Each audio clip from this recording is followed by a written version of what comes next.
या भोजन के घटक। भोजन के घटक के बारे में हमने पढ़ा था। भोजन के घटक कौन कौन से होते हैं? तो भोजन के घटक, भोजन में पोषक तत्वों का होना आवश्यक है। वही क्या कि पोषक तत्व क्या कहलाते हैं? भोजन के घटक कहलाते हैं। उसमें भी हम 5 तत्व बताए थे: कार्बोहाइड्रेट, वसा, प्रोटीन, विटामिन, खनिज लवण। इसके अलावा भी होते हैं 2 और होते हैं, जल और वृक्षांश। उसके बारे में आगे पढ़ेंगे। तो कार्बोहाइड्रेट से हमें क्या प्रदान होती है? ऊर्जा प्रदान होती है। कार्बोहाइड्रेट हमें क्या देते हैं? हमारे शरीर को ऊर्जा प्रदान करने में सहायता करता है। इसलिए हमने कल पढ़ा था कार्बोहाइड्रेट से उचित मात्रा में भोजन लेना चाहिए। मतलब शकरकंदी है, आलू है, गाजर है, इनका उपयोग करना चाहिए। फिर हमने पढ़ा था वसा। वसा के बारे में। वसा भी हमारे शरीर को ऊर्जा प्रदान करती है। इसमें हमको क्या लेना चाहिए? मूंगफली है, तिल और सरसों, ये हमको लेनी चाहिए। इससे हमें क्या मिलता है? वसा मिलती है। अब प्रोटीन। प्रोटीन भी हमारे शरीर के लिए आवश्यक है। अंकुरित भोजन लेने चाहिए और दूध का प्रयोग करना चाहिए।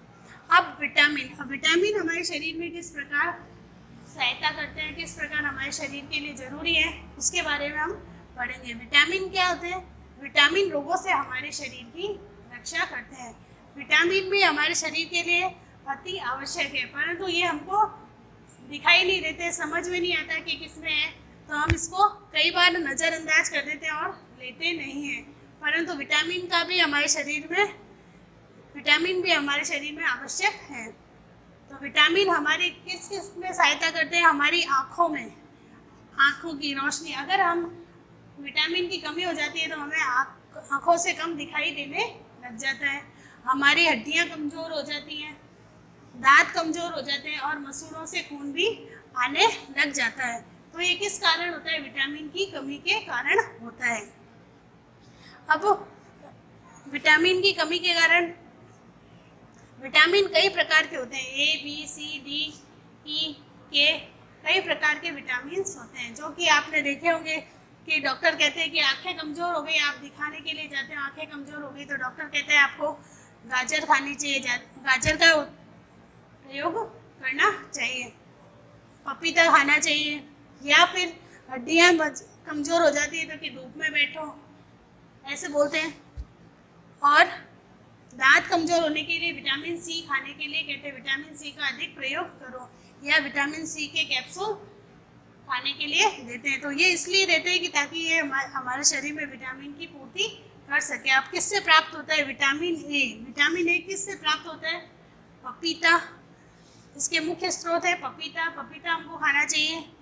गाजर, आम और मछली का तेल।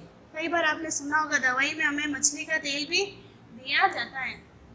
तो वो किस लिए दिया जाता है? विटामिन ए की पूर्ति करने के लिए हमको दिया जाता है। तो इसलिए हमको पपीता भी खाना चाहिए, उचित मात्रा में लेना चाहिए। गाजर, आम आदि। Vitamin B. विटामिन बी किससे मिलते हैं हमको? अन्न खाने से। चावल है और गेहूँ। चावल और गेहूँ से विटामिन बी मिलते हैं, तो इनका भी सेवन करना चाहिए। ये नहीं कि गेहूँ खा रहे हैं, हम चावल नहीं उपयोग करें। अगर इसकी कमी हो जाती है तो हमें रोग उत्पन्न हो जाता है। इसलिए हमको विटामिन बी भी उचित मात्रा में लेना चाहिए। Vitamin C. विटामिन सी किससे प्राप्त होता है? संतरा, नींबू, मिर्च, टमाटर और अन्य है, जिनसे हमें क्या प्राप्त होता है? विटामिन सी प्राप्त होता है। कई बार कहते हैं संतरा भी खाना चाहिए, नींबू की शिकंजी बना करके पीनी चाहिए। ये किस लिए बोलते हैं? विटामिन सी की पूर्ति के लिए। तो हमको उचित मात्रा में टमाटर, सलाद के रूप में टमाटर खाने चाहिए, ये बोलते हैं। तो ये इससे हमारे शरीर में क्या होता है? विटामिन सी की पूर्ति होती है। अब विटामिन डी। विटामिन डी क्या होता है? विटामिन डी हम सूर्य के प्रकाश में कहते हैं, डॉक्टर के पास जाते हो तो वो बोलते हैं 10 मिनट आप धूप में बैठो, जिससे हमारी हड्डियाँ मजबूत होती हैं। उसके अलावा मछली और अंडे और दूध से भी विटामिन डी प्राप्त होता है। तो कार्बोहाइड्रेट का बताया, कार्बोहाइड्रेट से ऊर्जा प्राप्त होती है। वसा से भी ऊर्जा प्राप्त होती है। प्रोटीन हमारे शरीर की वृद्धि के लिए आवश्यक है। अगर प्रोटीन की कमी हो जाएगी तो हमारा शरीर विकास नहीं करता है, और अगर हम ठीकने तो बोने ही रह जाते हैं, या कमज़ोर पतले हैं तो पतले ही रह जाते हैं।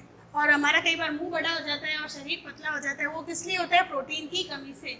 आँखों के अंदर गड्ढे से दिखाई देते हैं, वो भी प्रोटीन की कमी से ही होते हैं। और विटामिन से भी कई रोग उत्पन्न होते हैं, जिसलिए हमको विटामिन कई प्रकार के होते हैं, vitamin A, B, C, D और विटामिन ई और विटामिन के भी होते हैं। तो इन विटामिनों का भी प्रयोग हमको हमारे भोजन में उचित मात्रा में करना चाहिए। तो ये हो गया कार्बोहाइड्रेट, वसा, प्रोटीन और विटामिन। कल खनिज लवण के बारे में पढ़ेंगे।